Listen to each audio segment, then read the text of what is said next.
Oh, peepees. Today we talk about a lesbian, what is it? Stereotype? Trope? Stereotype, but it's really I'm thinking of something more like, it's a rite of passage. Oh, okay. Today we talk U-hauling. We are going to break down what it means, why we do it. We've looked into the reasons why lesbians U-haul. It's very interesting.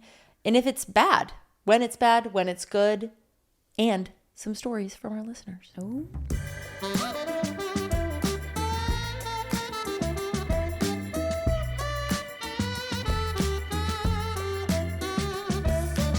Hello and welcome to Staying Up with Cami and Taryn. I'm Cami. And I'm Taryn, and every night, me and Cam get to sleep together because we're married, and that's what married people do.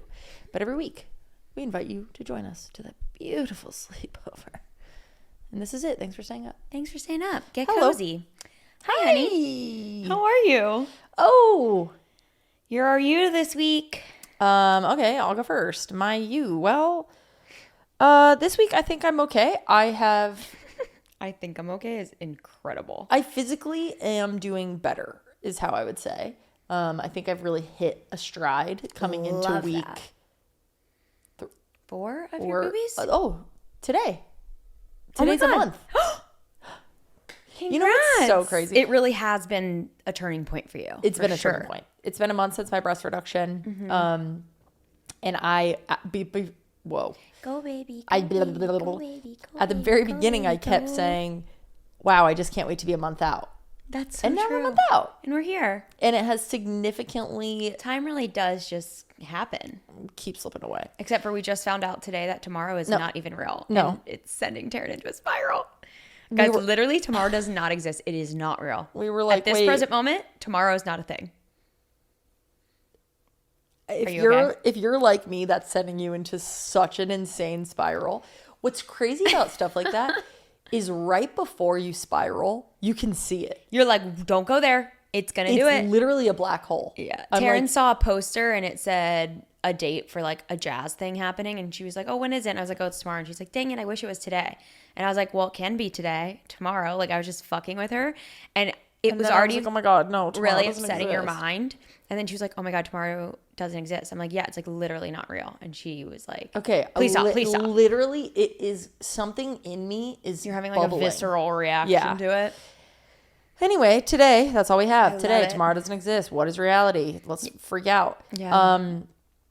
I don't know how we got there, but your boobs, a month out. Oh, it's a month out. Mm-hmm. Also, someone commented and was like, is she okay? I missed something. I know. And I'm like, that is she sick? Out of context, because I think in our last episode or the one before, you're like, I'm feeling better. It's been a couple weeks. Oh, like God. I'm still really struggling. I'm like, oh my God, yeah, that was No, I'm good, guys. I just got a breast augmentation. Mm-hmm. A boobie reduction. I just can't believe how healed up your scars are already getting. That was a huge question. People are like, I want a reduction, but I'm so scared of the scars. Everyone's skin's different. I think that's something you ask your surgeon. How do they expect you to heal up? Yeah. But I'm like mind blown how good your scars already look. I'm like, are you a vampire? Every time you're saying scars, all I can say in my head is Skarsgård? Skarsgård. Me too. Me too. I was going Skarsgård. Me too. Why? Skarsgård. Booby Skarsgård. That's so weird. We have one single brain cell. Our brain. We share back and forth. But that's it. That has gotten better, but work was really crazy this week, so I was just a little like yeah. that. What about you? But you're feeling better, and How that's are you, amazing. my friend? How was I'm your week? okay. This is like a known thing, I guess, in the IVF community that after a failed transfer, we're just part of so many communities. all the Reddits. But yeah, after an embryo transfer fail, you get your first period like pretty quickly, and then the second one after that can take so long, which I didn't even think about this, but for straight couples, that would be really confusing if you're like, am I pregnant now? Because I'm like weeks late at this point. I haven't had a period in, I don't know, when were we in Rhode Island? So long ago. A month ago. A month and a week. Yeah. So I know like that just must be so stressful and confusing for people. And it just, I feel like I'm getting my period every day. I'm like irritable, feel a little bloated. It's like all the PMS symptoms, but I'm just not getting my period. So yeah. That's just kind of hard, but I'm just trying to throw myself into distractions, really just trying to focus on working and the dogs. Like the dogs are... And working out. And working out, yes. Working out, and the ducks are like where I'm throwing all my energy into, and that feels nice. But you know, it is what it is. And then also, I don't know if we told the PPs, but my fibroid surgery currently isn't until December 5th, so I'm pissed. Anyways. Stupid. Moving on. Everything's stupid. Everything's stupid. Blah, blah, dumb, dumb. Wow. I fear that are you going to give me some tough feedback in this we? No, I'm not. Oh, I just feel like you've liked me less this last week. Here's the thing. Oh my God. Buckle up. No. This isn't about you. Whenever this isn't even about you. Shut up. When things are going on that I know I personally am not my best, I don't really like to then judge your performance. Okay. Because there's like clouded and also I've already talked to you about the things. I guess we'll share it with the PPs. I have not really felt listened to by you. There's been moments of like whether we're being silly, like always silly. You love when I'm silly, but then I'm like silly in the car when you're doing something and you're like not paying attention. You're a horrible passenger princess. You're on your phone the whole time playing your little stupid ass games. What else? Another thing. On listening. Yeah, we were like arguing the other day, and you just kind of kept talking over me.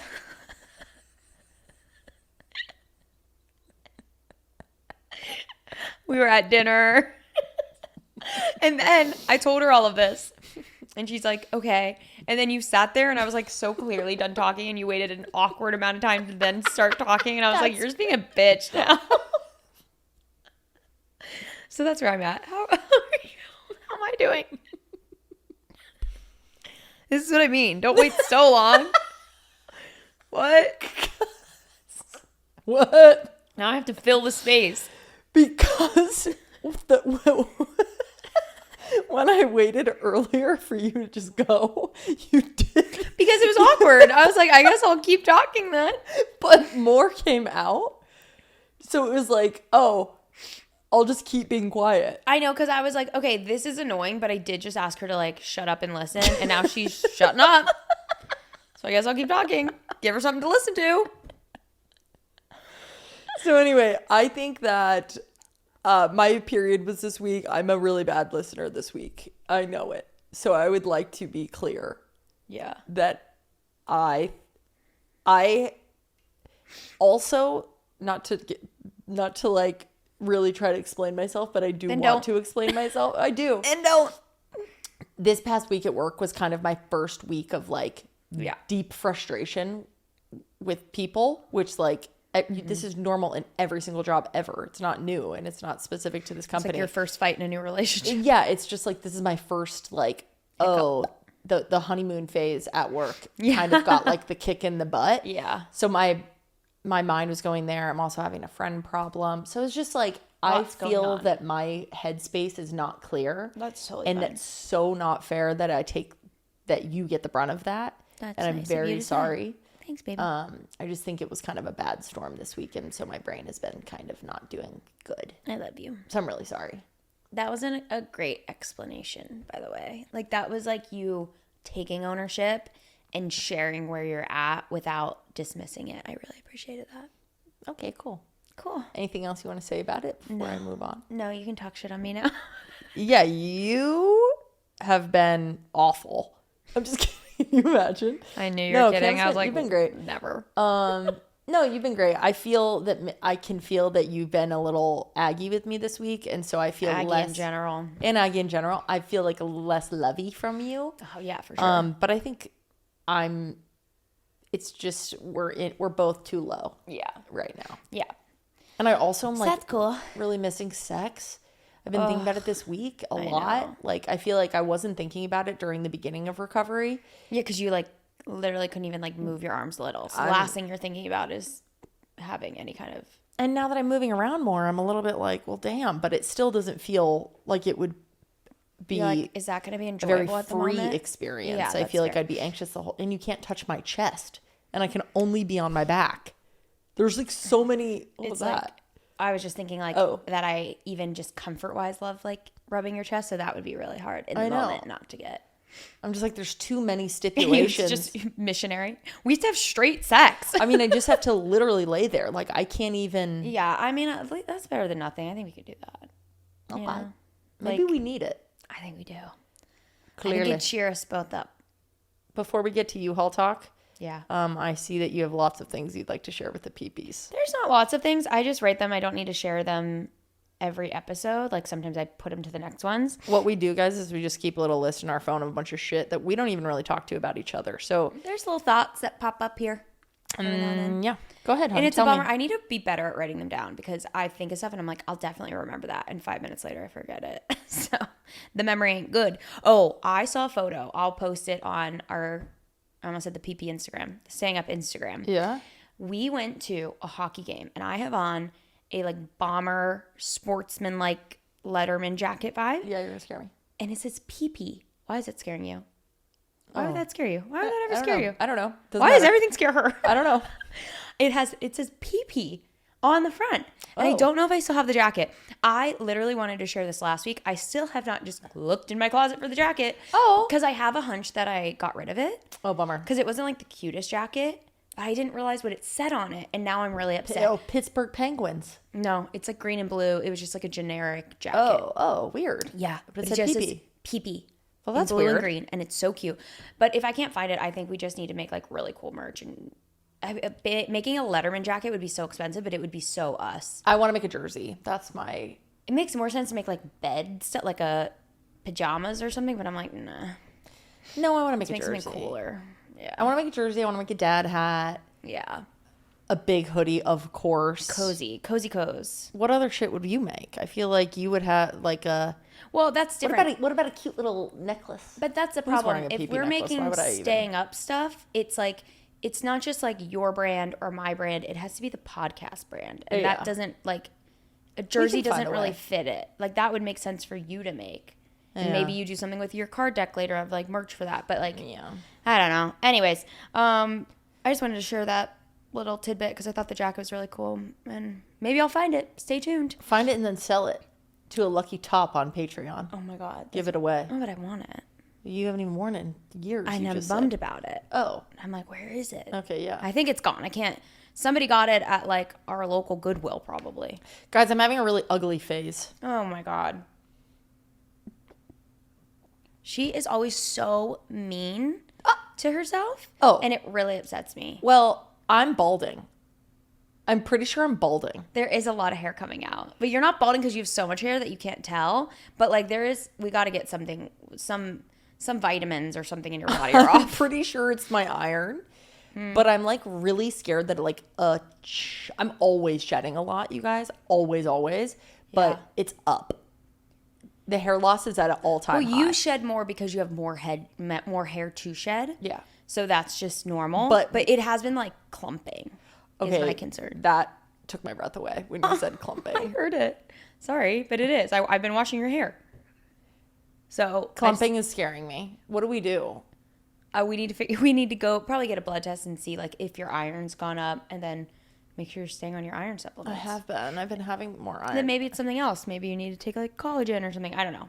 We'll look into it. It's okay. You're fine. No, You're fine. but I feel like, sometimes you see those videos where they like are like, oh my God, I'm losing so much hair. And then like a full fucking piece comes out. You're not having that, honey. You sure? Yeah. But also, I have been telling you stop wearing your hair up so much. Like Yeah. you gotta immediately takes it down. Look at the amount of hair on this thing. You need to. Well, you might need to keep it up right now.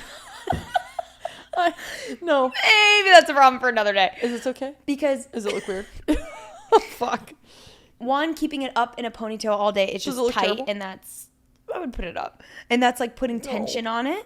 Yeah. But then also when it's up, you are always gonna shed like 100 hairs a day. It's average. You are gonna shed way more because you have so much more hair. Yeah. So then when you have it up, then when you take it down and you're not brushing it every day because you have wavier hair. So every time you wash your hair, which is only like once a week, Yeah. you're shedding all of that hair from the entire week Yeah. in one go. Where if your hair's down, things naturally fall out. If you're brushing it every day, things naturally come out. If you're Yeah. washing your hair more often, things naturally come up. So that's the difference too you need to consider. But yes, I would say you're shedding more than you normally do. Right, and that's scaring me. This is the time to be really gentle with your hair. Okay. Well, on that note, I've also had an ugly moment today. you did? Did you see my Instagram story? Oh, yeah, but I don't understand how you could say possibly that Honey, your tell me hairline's how- going away. Okay, first of all, because I actually do have thin, very, very thin, fine hair. It doesn't matter. I'll be right with you in a moment.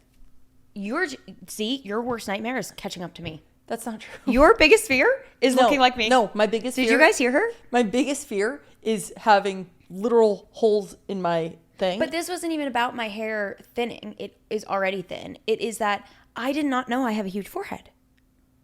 I think we all do. We all knew that I do? No. Because we don't all have big foreheads. I think we all have a realization. You saw the picture. It looked huge. Maybe right? look at mine.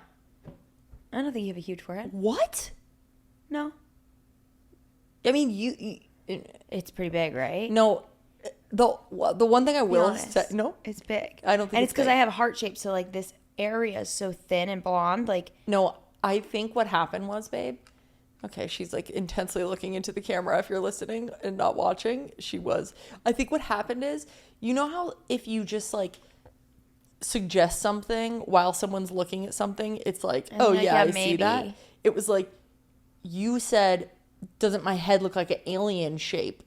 And then I was like, okay, like, kinda. It's giving alien now, but I I'm would like, have never is it gotten the there angle on my own. or is it just, I don't know. I literally posted that picture just to talk about how nice it is that I can still slick my hair back with my extensions. And then I looked at it and I was you were like, scared. wait, it's so big. And then Bree Baines DM'd me Yeah. and she was like, Salvatore, no? she was like, oh my God, stop staring at it. Like, whatever. And I was like, well, what if it's staring at me? Because it's so big. yeah. I'm not even trying to look at it. Oh my God. This forehead won't stop looking at me. Baby, what if in like a couple months, It gets bigger. no, the peepees come back to watch this pod and we're both bald. Anyways, Bald is- wait. we're both struggling. You know what they say, bald is beautiful. Baby, I think they literally say that for like cancer. You know patients. who I don't think we should be. Oh, sorry. Oh, I thought that was, sorry, I didn't know that was that. I thought that was like a joke about bald men, non-cancerous bald men. I don't think so. Regardless. Maybe I'm wrong. You know what else is struggling? My sanity. People reading. We Really? don't read. You know, you want to hear We read more than ever, I feel. You want to hear a crazy stat? Yeah. We haven't been reading in a long time, and you know that. But more than ever, I read like many books a year now. Yeah. I was on such a roll this year that I was like, I need a fucking break. I'm reading so much. I'm like forgetting all the stories I read. And I didn't used to read Forgetting all these damn even every year. stories. It's true. New study examined national data from 2003 to 2023 and found that the share of people who reportedly read for pleasure on a given day fell to just 16% in 2023. From where? From a peak of nearly 30% in 2004, which is a drop of about 40%. It declines about 3% Since each year. 2004. Oh, that's social media. It's like we have other things to entertain us now. It's a million things. It's Oh, that's social really media. It's attention span. It's people were saying, or this study was like alluding to the fact that it could be economic strain, so people have less free time because they need It to does keep take a working. long time to read. That like you could fall asleep to a show that's a half an hour long and get a fix of entertainment in that time. And reading scores for kids are going way down faster and faster. And no. so I'm thinking, babe, what really worries me is I want us to get better at reading at night, not just in bed, but reading at like 7 p.m. on the couch. Like I love like those that. nights when we do that. Because I fall asleep so quickly when I read that it takes me then like weeks to finish one Yeah. book because I have to go back so far and I'm like, okay, I just reread 50 pages, but I didn't remember because I fell asleep during them. And I want our kids to see reading as like a fun activity. Yeah. And not just like watching TV or looking at our phones. Like I want it to be like, oh yeah, we're just going to read tonight. And like Yeah. the whole fam is sitting and reading. And that's like reading a hour. fun thing. I love that. Because I remember like when I was a kid, I used to, when I would get a book from the library or like buy a book, whatever, and I was so excited to read it, I would like hole up in my room and read it. And like that was so magical, and I'm scared that that's going away. Oh no. Yeah, so anyway, that's sad. Well, we'll fix that. Yeah. With our children that we don't even have. What else would you like to share? I don't really want to talk about the chaos that was yesterday in our country too much, but I just do want to say that I don't feel like enough people have been talking about what happened at the high school in Colorado, Evergreen High School. I think I wrote it down. Yeah. There is still one student who is in critical condition. So I don't know. I just want to we don't need to get into all of it right now. I know that this podcast is like a reprieve from intense things that we're experiencing in life and in our country and around the world. So I don't want to harp on it, but I feel like as a country, we've gotten so desensitized to school shootings. It's insane. It's so crazy that it happens so frequently now that we barely blink an eye or talk about it, where growing up when it happened, it was rattling us for months and months because it was so rare. That's a good point. But yeah, there is a student from Colorado. There's not a lot of information as of the time of us recording this on who that student is, but I don't know, just wanted to send love to their family and friends and them. And the shooter was 16 years old. That I'm just oh, this world freaks me out. And I think other things that happened yesterday took away from this, and that's just really upsetting to me that the focus and the empathy for these actual children is just not there. So just wanted to say that. I think I saw something online, somebody say why was I so fixated on the Charlie Kirk of it all, which that was definitely me yesterday. I was most of America was really weirdly tuned into that was the Charlie discourse. Kirk, all the discourse yesterday was that, but not about this other school shooting. And someone said one thing that helped me realize maybe why my brain was so fixated on it was that might be the first assassination in our lifetime, if you're our age, that was someone already known. Yeah. It's not in any way to take away from a school shooting, but it is just true that when you don't know this person, even on a parasocial level, it just doesn't impact you the same somehow, which is really sad. And that's the problem with the whole fucking world, and why people do this shit is because if they don't know these people, it doesn't matter, which is so crazy and chaotic. Yeah. But that helped me feel better about why I was so fixated on this guy that I don't even agree with and whatever. And it's because literally when else has there been an assassination of someone? Yeah, I think in public that we know their name. Yeah, a lot of people's empathy ends at something they can't relate to, whether it be because you agree with a person or if they are known in this situation for bad reasons, even not liking him and fixating on it. And that's not a negative. I think a lot of people are well, God, why do I care about this right now so much? I don't care about this person. And also people feeling why is it bad that I don't care about this stuff? I think all of those are very normal feelings. Yeah. I think as humans, we are created to care about a small group because there's only so much energy you have to care for people. And that way, if everyone's caring for each other in your little groups, then the world becomes safer and better. But now we live in a world where we're connected to almost everyone in the world, so our empathy expands. But it's definitely a weirder experience when you have any knowledge of who someone is. You're aware of how many kids they have or who their wife is, or even being aware of someone's beliefs that you deeply disagree with is oh, weird, this person who I'm aware of no longer exists. Yeah. So obviously, I think gun violence is such an issue in this country and clearly the issue that needs solved at hand. But I also just think it's so sad that because we've been desensitized to school shootings and that we don't know these kids, that they took a back seat to a different story, and their lives are I will say equally as important, but then it's also hard not to think that children's lives are more important than another person. But yeah, I don't know. That just made me really sad. And I was kind of fixating on that of just these poor families and these poor kids. And It's they're just terrible. like a blip in the news line today. Like seeing people talk more about who the next bachelorette is over these kids was really kind of infuriating yesterday. So just wanted to send a little bit of love and healing to them.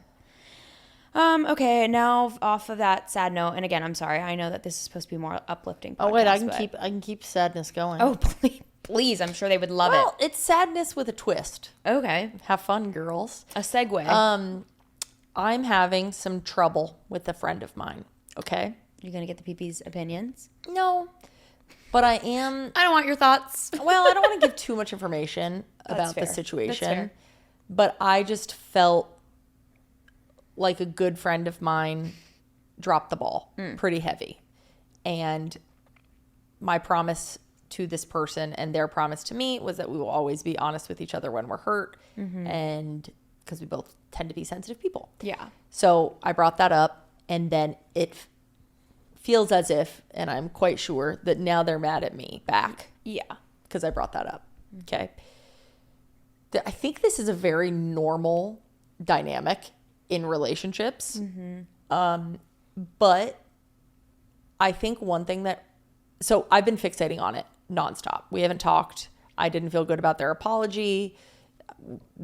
Then they're just kind of like leaving me on red. It's a very strange experience from someone that I really trust and that like we've worked really hard at our friendship. Yeah. But I've been fixating on it. I talk about it 30 times a day. Yeah. I'm always talking about it. Yeah. And it's like that feeling when like someone you love is on a flight and you're just like waiting to make sure that they land. That's like the feeling that this is happening to me, or that's happening to me, where I'm just like keep checking to be like, did they text me? Did they text me? And they never text me. So no is the answer to that. But And no, they didn't. and in case you're wondering, Nope.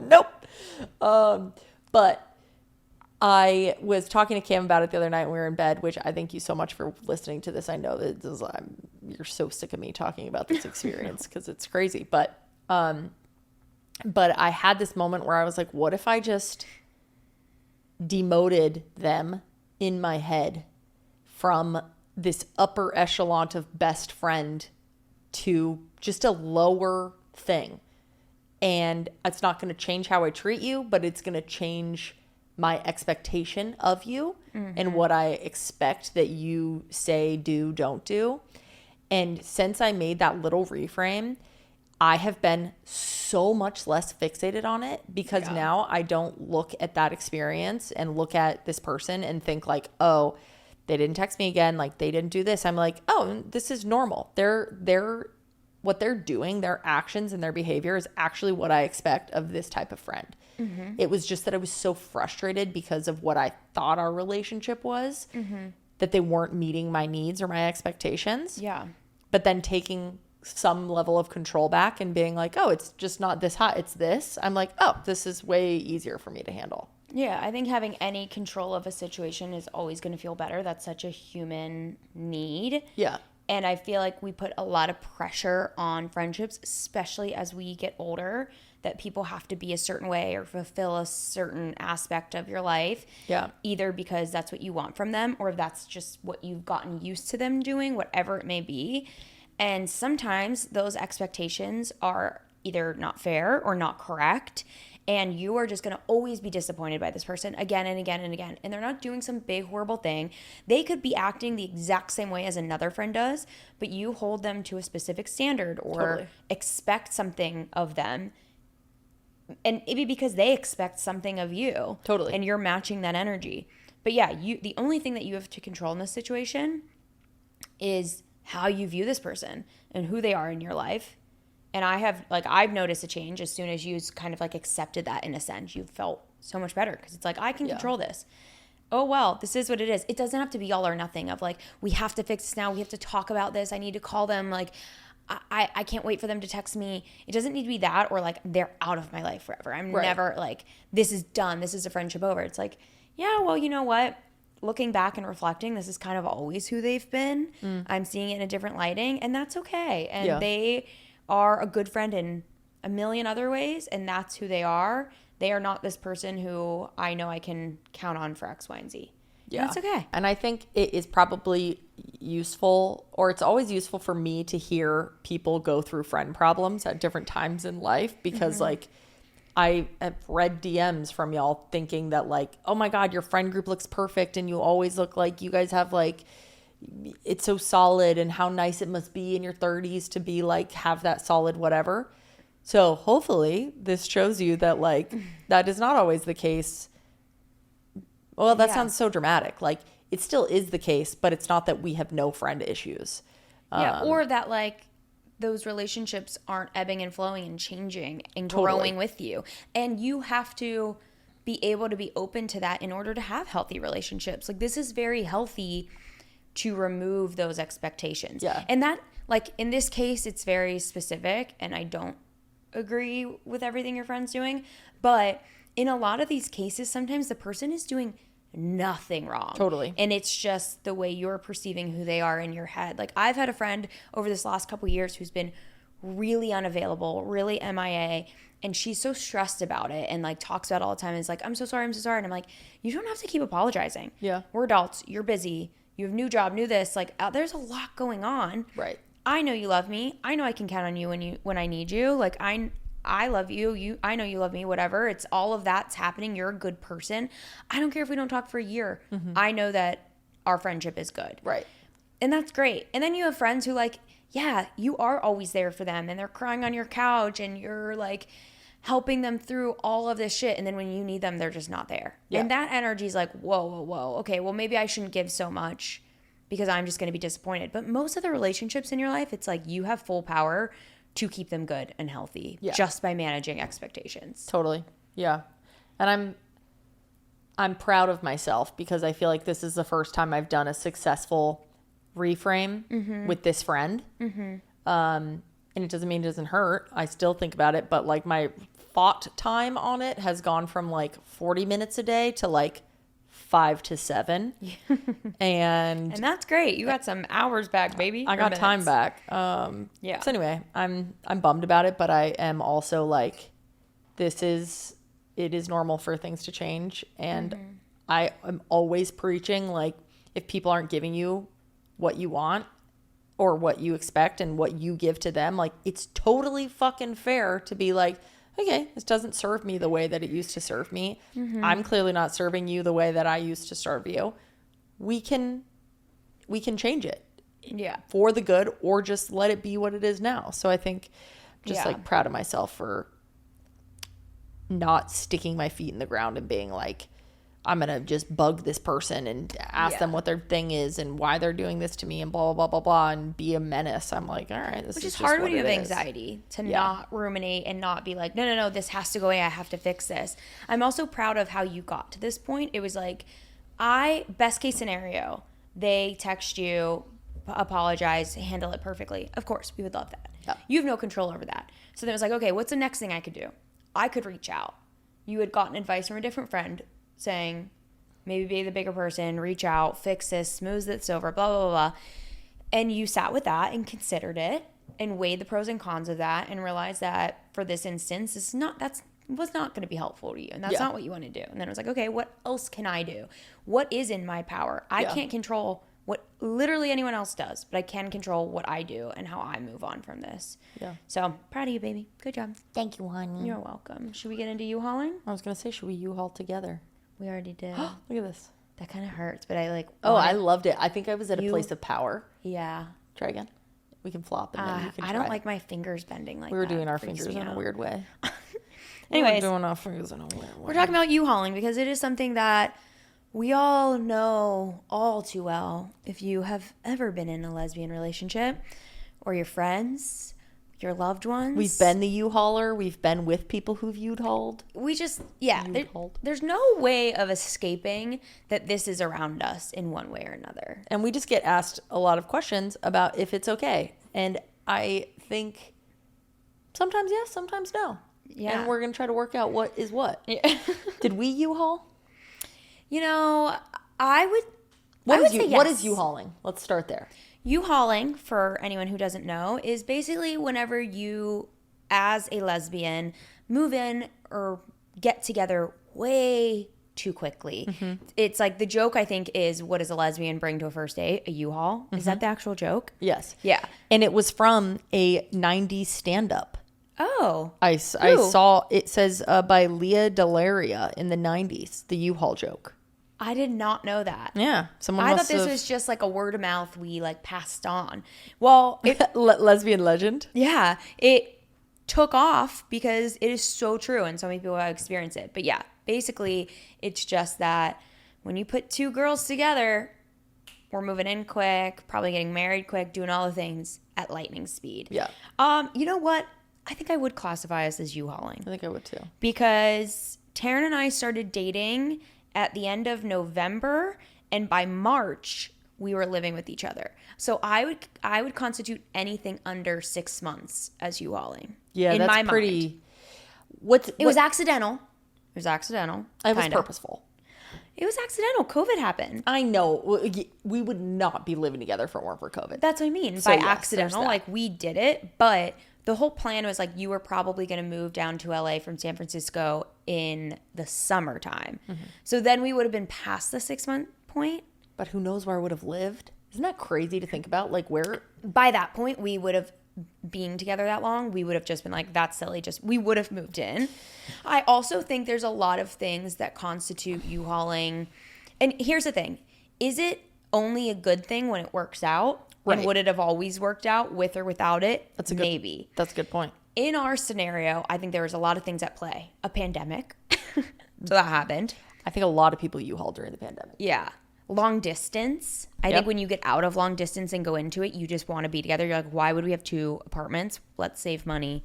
We're going to be together at one of our places every night. Let's just do it. You would have just been at mine because I already had Frank. Yeah. And then you add in our age.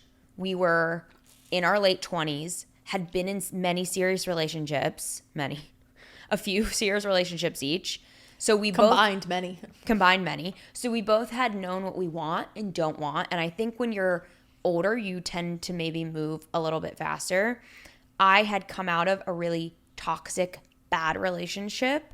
So it was kind of like, whoa, this is like 360 of that, so much better. So I think a lot of times when you come out of a toxic relationship, you move very quickly. Yeah. And then there was the fact that we had known each other for 5 years prior. Yeah. So that it didn't feel like, it took away that whole of like, you barely know who this person is.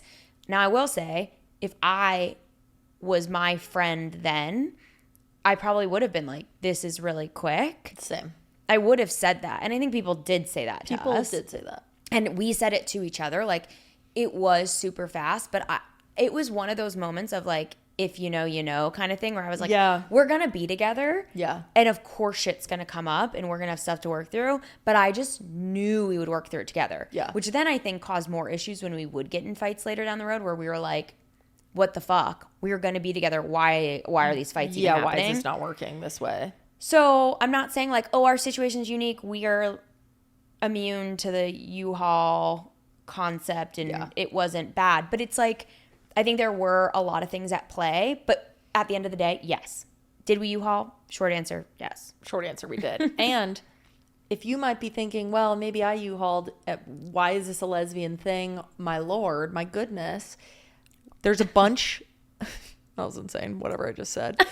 I liked it. I found a bunch of like psychology and some research to back up why people U-Haul. Yeah, give us the science behind it other than just like two girls get together, we move quick. Okay, what is first, the reasoning?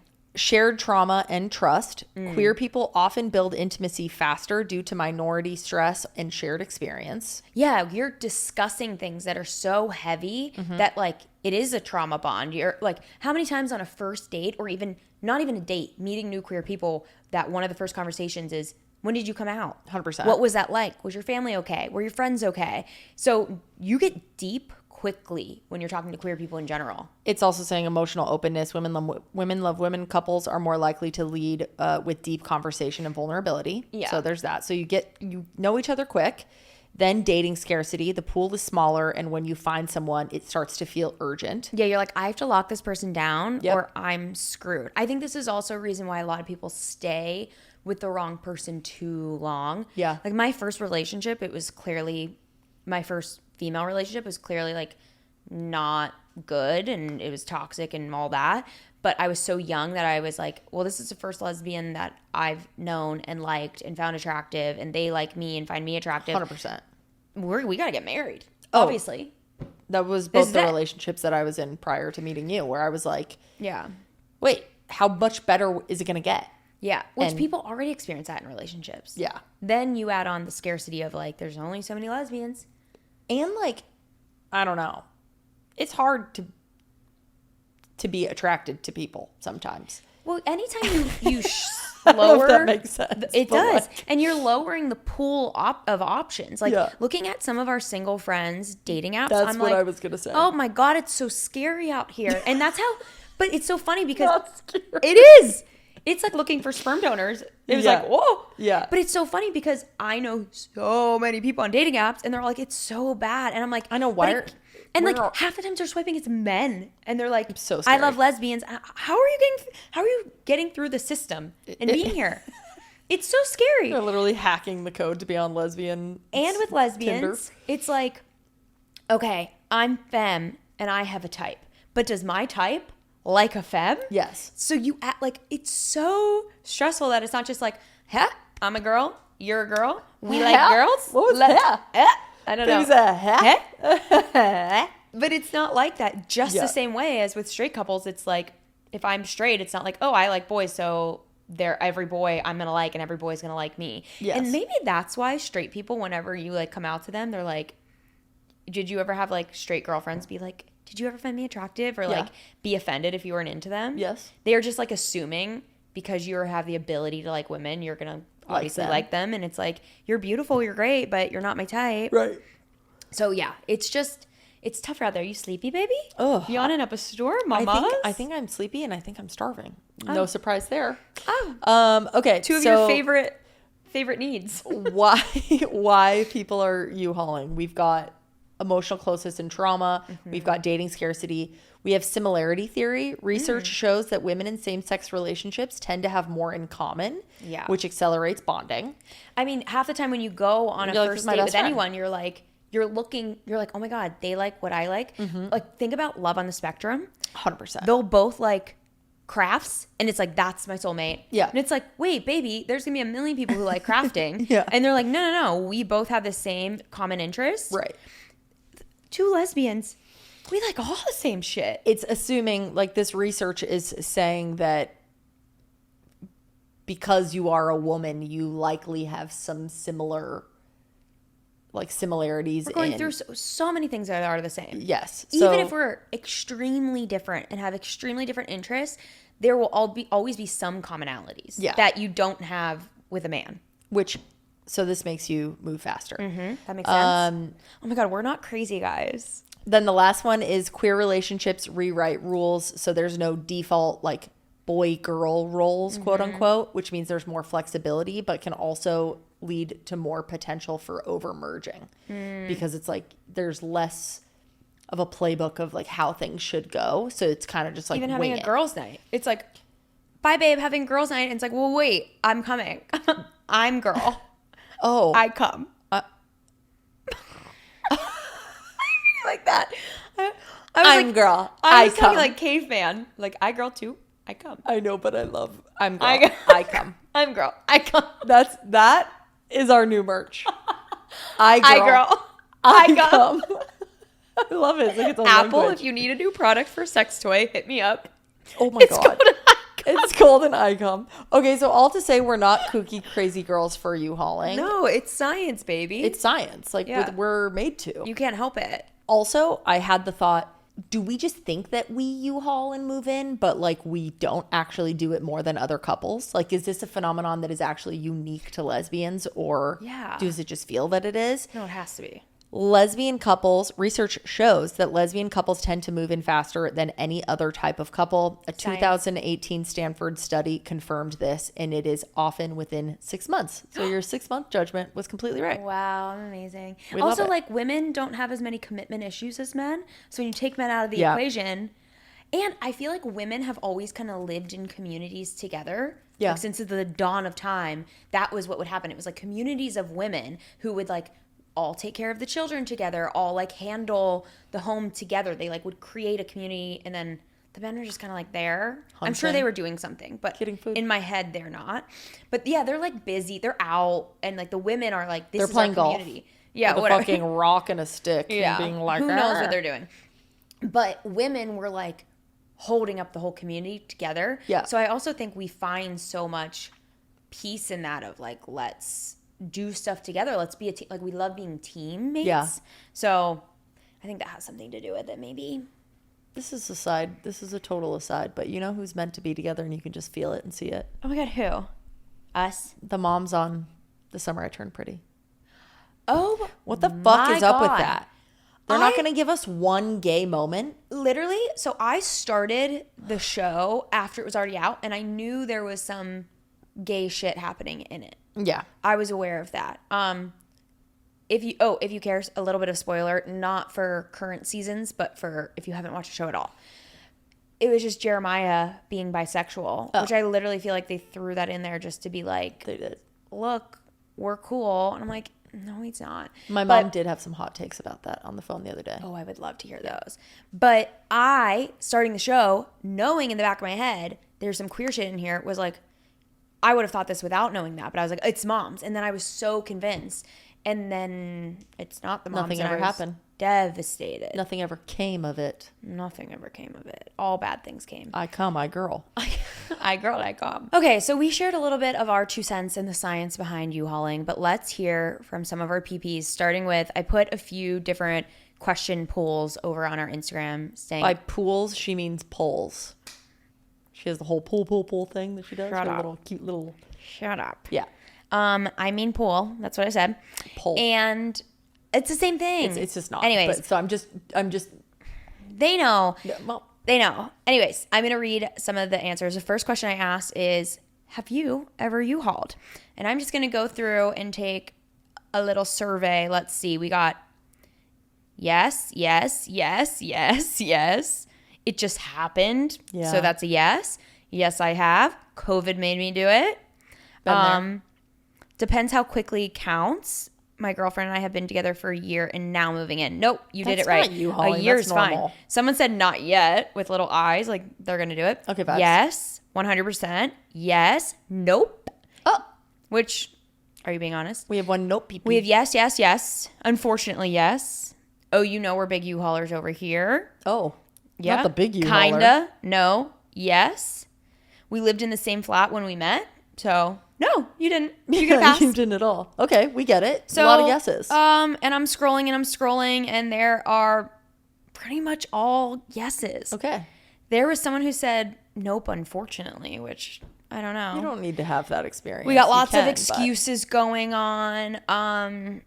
Another one, because we started off as roommates. I love. That happened Okay. to me too. So I gotta say, most of y'all are yeses. So Okay, Gucci, love it. our science-backed study. Our science-backed study is that 95% of our audience has U-hauled. Yeah. And now the next question I asked is, moving in quickly a red flag? Let's see. Oh, you did like people type? Yeah. Not the... No, I I see. just had people send in some stuff because I knew people would want to and Yes. share. Like, is it a red flag? I don't know how to answer that. It's like yes, 100%. no. Someone says depends, but usually yes. A yep. It wasn't for us. Stands by my whole if it works out, then it doesn't matter. Yeah, then it doesn't count. Not in this economy. Okay. Also, so true. It's so 50-50. I've heard of relationships that work amazing, but it can be risky. Exactly. Yes, it's a red flag. Would have ended sooner. Ended up staying for 6 years. That's the other thing. When you integrate your lives that deeply together. Yeah, you move in right away. Oh. If you do it more than twice, yes. Oh. So it's like if it becomes habitual and Yeah. you're always doing it, and it's not like a when you know moment, and it's like, well, you thought that with the last one, and the last one, the last one. Habitual U-hauling is not right. Yeah. I tell myself no because we married 4 years later. So Yeah. there's a lot of mixed things, a lot of depending on the relationship. And I think you're all very sound of mind. Of Yeah. course the PPs get it. Of course. Our babies are perfect. And then my last one was, if you did, what's the quickest you've ever moved in with a partner? And it's the whole gambit. We have from 3 years to 3 months. We have a less than a month. Dude. Less than a month. Earth to you. I got a 2-weeker. Wow. We got a 1-weeker. Oh my God. Oh my God. Your finger just cracked. I had to grasp the wall. Wait, 1 week? Yeah. Yep. But honestly, that's not good. I'll be real. 1 week's kooks. Neither is double it. Still not good. But you know what? The average I'm seeing that's on the shorter end is like 4 or 5 months. So, and there's a lot of people who are saying like a year and up, but I'm saying in the U-Haul, the under 6 month range, which a lot of these people are above the 6 month range, it's like a lot of 4 and 5 monthers. So, not bad. Not bad, my friends. Not bad. Honestly, I'm just going to go out on a limb here and I'm going to tell you, if you're moving in under 3 months, I'm nervous. I don't agree. I just think that people who do that, they're going, it was crazy circumstances. And to that, I will say, inconvenience yourself a little bit longer. Yes. I understand that your partner who you are already madly in love with and you don't even know, well, I can't even say you don't know this about them because lesbians talk about everything. So you feel like you do know everything about them. But maybe you don't know what way they put the toilet paper on. Yeah. I don't know. Taryn didn't know that for 4 years into our marriage, and it hasn't even been that long. Well, and then it changed. I know. I'm kidding. So. But inconvenience yourself a little longer. I don't care that her lease just ran up and she can't find a new place to live or roommates and she's really stressed. Yeah, sorry. Go live on your friend's couch for Getting through that is beneficial as a couple. I think you should talk about like, yes, we're gonna get through this together. Yes. Would I take that advice? No, I probably wouldn't. But do I think you should? Yes. I do. How long were we long distance before we lived together? 4 months. I don't even remember that stage. Well, no, because we started dating end of November and we moved in together early March. Isn't that crazy? Do you really feel like we were long distance? People have said that to me. Like our friends will be like, well, yeah, you know about long distance. And I'm like, I haven't been in a long distance relationship in years. And they're like, you've been in one with everyone you've dated. And I'm like, oh, yeah. Taryn? I don't see it that way. At all. I think because we were so used to our long distance friendship that I never would have called it that. Even I'm like, yeah, Taryn's family lives in Orange County. And at that point when we met, you hadn't been in San Francisco that long. So I was like, she lives in San Francisco, but like also you were here all the time. Yeah, like I also live here. Seeing friends in LA, seeing your parents in Orange. Like you were always here that I was just like, oh, when our schedules line up, we see each other. Yes. So then when we started dating, I was like, Taryn's the same way she's always been to me. It's not like I met somebody online and they live far away. Just the same little me. Just my same little cutie that now I'm ready to marry. Let's hear more from the peepees. Oh, guys, we got some stories from y'all, and I am so excited. So the first one. Some U-Haul stories. Let's ride. Story number 1. Hi, C&T. I guess this isn't really a U-Haul story, as my partner and I waited about a year to move in together. No! I know, so not lesbian-like, but it is a funny one. Okay. I'm going to give you this. A year is not U-Hauling, though. We're still going to read your story, but you baited us. You lied. You queer baited us. I clearly didn't pre-read these. You queer U-Haul baited us. You U-Haul baited us. Go Basically, ahead. we moved in together and we literally adopted our rescue dog before our couch got delivered. Okay, I'm in. I'm locked. And also, we kind of did this too, now that I think about it. I kind of think it's crazier that we adopted Reagan's more so than us buying our home before we were engaged. Like, having a dog together is such a bigger commitment than having a house together. I'll say it. It's crazy circumstances. Anyways. It was COVID. Crazy. We were just fostering. Okay, whatever. She was fostering. You were fostering the dog for Frank, and then we fell in love with her, and then I was like, we can't let her go. And then we saw the other people who wanted her, and we were like, fuck no. This dog needs to stay in our house. Okay, basically we moved in together and we literally adopted our rescue dog before our couch got delivered. To be fair, the couch was taking a few weeks and we happened to be right place, right time to discover our rescue pups organization. Mm-hmm. I will say we both knew we wanted to adopt and have a dog together, so it wasn't completely irresponsible and spontaneous. I had been looking and she already had a cat. What does a cat have to do with it?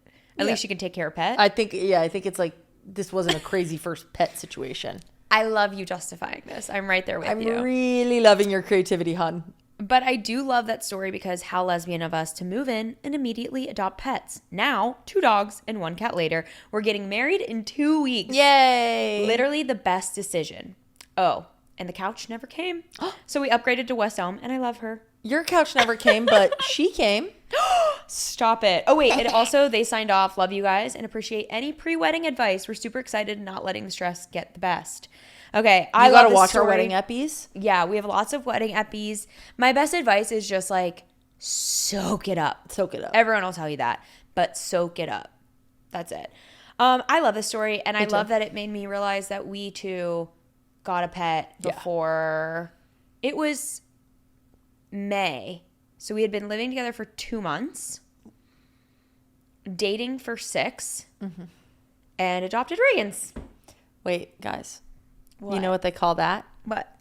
You pawing. Nice. And they got a dog with the U-Haul. Nice. I love that. I do sense that you understand it was crazy, and I think that is the magic of U-hauling. If you don't think it's crazy, it's really bad. Yeah, you don't talk about it being crazy in the moment. Yeah. And if But any you of know. your friends say it and family members are like, is this crazy? You just justify.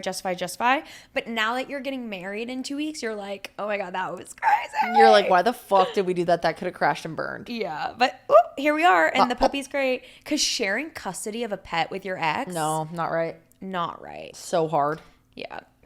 We've never done it, but What? the way that we just acted like we've done it. I just have lots of friends. I know people who did it. And the funny thing is, Tell me. I knew that we were going to be together forever because I adopted Frank while I was dating another person. And I was incredibly adamant, which lots of my boundaries got pushed in that. So this was amazing that I stuck to my grounds. But I adopted Frank, and she was like, oh, we're adopting Frank. And I was like, no. I'm adopting Frank. This is my dog. And like, I'm so happy for you to get to be a part of this, enjoy it. But like, this is just my dog. If anything were to happen, like I was always hindsight. Like if anything happens, I think my nervous system was so unregulated that it was just like, I made sure that it was like, this is just my dog. And then the same day I got Frank, she adopted a dog. And I was like, that was incredibly irresponsible of you. That's But then when we got Reggie, I didn't even like think about it. It was more of like, are you prepared to have a dog? It's a lot of work. This is a puppy. I already went through all this with Frank in the training. Like, are you ready to lock in? Like, that's what we were focused on. And was I? You were locked. Locked. In. Okay. Story number 2 comes from... her. You miss her? Reggie, come down. Comes from a caller into the voicemail line. So here we go. Hi, Kimmy and Taryn. I wanted to give you my thoughts on Yuhan because I would like to think I am a professional at it. Uh-oh. You don't want to be a professional. Me and this girl moved in together This girl? on our 3rd date. It's not going to end well. And we were She said together 3rd for date. 2 years. The main takeaways that I've learned Okay, we love this. before you live with someone, you need to figure out what level of cleanliness each of you are, what kind of expectations you have for chores, Yeah. and Yeah. how to kind of balance the way one person does things and organizes and cleans versus how the other does. There's no way we could have known that within 3 days of knowing each other. So No. that was so hard when we first started living together, and honestly, it was an argument that never ended ever. Ever. My second takeaway was don't do it. Because when we broke up, Don't I do tell it. you, it was really awkward because she didn't want to move out, and she had moved into my house, and we were like stuck in this stalemate of like, I'm not moving, you need to move, and then there was like a horrible like 2 to 3 month period where we're awkwardly staying in separate rooms. Oh. We want to budge, we want to die on the hill of we're right, and then ultimately I had to move out of the house I was living in for multiple years because she wasn't going to. So I lost that battle, but I learned a lesson. But you won the war. Yeah, my thoughts on New Holly is wait at least 6 months. Okay, girlies, that's it. Bye, PP. I I love you. I thought at the end she was going to say, wait at least 6 dates. Mama, 3 dates is kooky. 3 dates is crazy. But look, one thing I love about the peepees and just the lesbian community as a whole is we're generally pretty good at looking back and being like, that was fucking nuts. The hindsight self-awareness is beautiful. Hindsight is beautiful. And I think that we need to listen to our others, like her, pleading for you not to do this. But then you hear of those cases where it works out. Like we're sat here being like 4 months in, living together. And you're like, that's going to be me. Because I know that this is the person. But it's like, no, you don't. What are those idioms? It's like a dumb guy gets right twice or something like that. A broken clock is right at least twice a day. A dumb fucking loser man is right once in his life.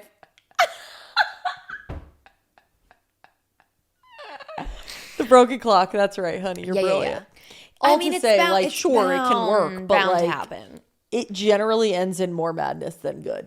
Yeah, and like imagine if, I'm not saying that our sweet little PP could have worked it out with this person, but imagine if you waited longer to kind of know your living styles, know your cleanliness levels, and then you went into living together equipped with that information and had a foundation of how to deal with problems when they arise between you two. 3 dates, you did not even have a fight yet. 3 dates? I'm like, I don't know your name.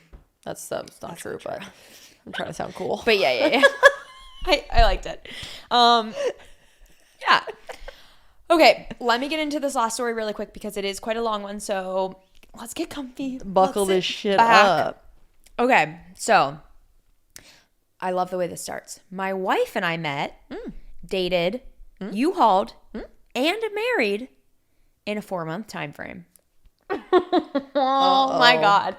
I hear it ends well. I like that you gave that away because Lord, that's so scary. In classic women-loving women fashion, after an almost 5-year toxic relationship with my ex ended, 8 months later, I met the love of my life at the ripe old age of 31. Cute. Before this happened to me, I too would have been the first to say that we moved too quickly. But with the perspective and life experience I now have, I truly believe when you know, you know. With a big double down on, in quotes, with life experience. That's what we were talking about. I love this girl. Now I'm back on her side. I know, I'm like, okay, wait, U-hauling is great. Let's rewind a little. After a 5+ year long first real women-loving women relationship, my ex and I ended things for the second time. Of course, I helped her find a new place. She helped me find mine. And of course, as lesbians do, we chose apartments right across the street from one another. Whoa. I love you. This is so funny. In classic lesbian ex fashion, we carried the relationship on for far too many months after... Far too many... Smells like farts in here. We carried on the relationship for too many months after the actual breakup until I, a Virgo, was getting sick of the same repeated toxic cycle. Yeah. When I expressed that, my ex told me to download a dating app and start dating around to, quote, get over her. Whoa. I can laugh about this now. Yeah. I would like to know what her star sign is. I'm very curious. Freaky. Whatever the freakiest one is. I was hesitant at first, not finding anyone in close proximity that I thought was worth meeting up with and carrying on a real conversation with. So I expanded my dating radius. Uh-oh. My now wife lived an hour and a half north of me for work, but was originally from 8 hours away in another state. She was supposed to head home for Christmas, but was on a wait list to get a new puppy. Why are there always puppies involved? What the fuck? You calling? Jesus. The person she was purchasing from said that the dog she wanted was ready for pickup sooner than expected on Christmas Eve. So instead of heading home, right around the time I expanded my radius, she stayed in the city she lived in, and we matched. Serendipitous. You have to move in together. You have to get married. I saw her photo and instantly swiped right. When I got the notification that we matched, I reached out right away, knowing that someone this beautiful would very quickly get snatched up if her personality matched the vibe she gave off. And just like the scarcity. Yep. You're hitting all the reasons why we link up quickly. You're perfect. We love you. We hit it off immediately. Over a 4-day span, DMing turned into texting turned into voice memoing, which turned into FaceTiming, which turned into us needing to see one another. Hot. She drove to me 4 days later on December 6, 2020. I got ready and had her pick me up at my best friend's place, in case she was an axe murderer. We're being safe. We're being thoughtful. I love her. She ended up staying at mine and didn't leave for 36 hours until she had to go back to her city for an in-person work meeting. It happens. I feel like this is a story like AI wrote about I know. adding every lesbian trope you can. I know. It is giving that. The next date was the following weekend. Oh, we took some time apart. when we went to meet our now first son, our Aussie doodle, Cupid. Oh, did you call it Cupid because he brought you together? I'm going to cry. Cute. Where am I? On Christmas Eve, we went to pick him up. That day, she asked me to be her girlfriend. And later on that evening, I told her I loved her. Insane. Okay. Crazy. We love it. 'Tis the season. You know what they say? Crazy, stupid love. Crazy stupid love. Shortly after that, we discussed the fact that she'd have to move to another state soon for work and how we would manage it. Early March, after a stressful day at work, I drove up to her place. She led me upstairs where she had a bath running with 4 different bath bombs for me to choose from, rose petals leading to her bedroom, a fresh journal, and candles lit for me to wind down, all while she cooked my favorite meal and baked me a vegan, gluten-free cake. Damn, this bitch is really Wooing ya. wooing. And the vegan and the gluten-free is very lesbian. That's hard. This is giving I'm AI. like, I know. I'm like, real? is this real? Whatever. We let's finished pretend. dinner and she got down on one knee and asked me to be her wife and to move states with her. We had been talking about this prior and I had confidently said that I would. She said she realized she was asking me to pick up my entire life to move with her, and that alone showed commitment. So she wanted to show that she was just as committed to me. We were married on the beach at 7 a.m. with the sunrise a month later. Okay, Belly and Jeremiah. Why so soon? Literally, Belly. And why 7 a.m.? Mind you, in those 4 months from early December to April, we had discussed everything from how we would handle finances, if I had to take in my special needs sister, how many kids we both wanted, what if we couldn't have children, etc. We didn't go into marriage blindly, but we both also recognized the risk we were taking in marrying someone we just met. We've since had a public wedding where we celebrated with over 100 of our favorite people. Amazing. We ended up having it in the state where our relationship began, the state we picked up our lives and moved to after eloping. We have a wonderful extended family dynamic. We enjoy each other's friends and have separate passions in life, but mostly we are each other's best friend. And the fact that we found each other the way we did feels surreal. I'm now 31 weeks pregnant with our first child. By the time our baby is born in November, we will have been in the happiest, healthiest, most loving relationship either of us have ever been in for almost 5 years, 4 of which we've been married for, all because of our Aussie doodle, Cupid. Well, damn, that's cute as hell. And I did want to leave got a on a little note of teary. like a really positive, sweet story. I am confused why we had to get married so quickly. Yeah. And why we couldn't just like have a long engagement, or like I get the idea of wanting to show that I'm so committed that I would marry you. But yeah, I am confused. But hey, it worked. And congrats on being pregnant. Look, hindsight's a crazy thing. It is. I guarantee you that you, whoever you are that just wrote in PP, would never tell someone, yeah, go get married within 4 months Yeah. of meeting someone or knowing that this person exists on this planet. I don't think you would do that. Now, I now glad you see did. how this went. I'm so fucking glad that you did that. Yeah. I love this story. I love that you're pregnant. I love that you have a cute little puppy. I love all of it. So I think what are our takeaways, babe? We need to sit with what just happened here on this episode, and we need to decide our thoughts on U-hauling and what advice we would give. Yeah, the way I've been trying to frame stuff like this where I feel very torn is like, what would I tell my kids or my best friend? Yeah. And my thought is moving slower, if that is what ruins the relationship, it was not the right relationship. So it never hurts to go slower. Love that. Even this PP who I'm so glad it worked out for, and they're happily married and they have their dog and they're pregnant, I would have in the moment challenged you and said, I'm so happy for you. I'm so glad you found this person. You deserve it. Is there a world where you do the move? If you're committed to moving for this person, I'm not going to tell you no. But is there a world where you do the move and don't get married yet? Yeah. Let's wait so we can like properly plan it if you want to have a big celebration or whatever. That's what I would say, that if there is a fear that it will end because we don't move quickly, that is not the right relationship. Now, I think a lot of other people just get so caught up and they're so happy that they like want to experience all the exciting things. And to those people, I would say spread the excitement out. Yeah. Because you're going to have this whirlwind, exciting 4 months of meeting, falling in love, getting engaged, getting married. And then it like really stunts having new things in the relationship and milestones to be excited for. And Well, let's take the stakes down. The getting married in 4 months is essentially insane. I love that for them, but like that's not what Take it the back to just the classic U-hauling. U-hauling is. yeah. What are our thoughts on this U-hauling in which I think that your 6 month or your slowing down thing still applies. Yeah, but totally like does. moving in within 6 months. Yeah. What are your thoughts? One thought that I would share is that if this happens in a vacuum where you don't know this person's family, friends, other people haven't experienced you together, Yeah. you haven't met the people that helped, make them who they are. Totally. That to me is a massive red flag.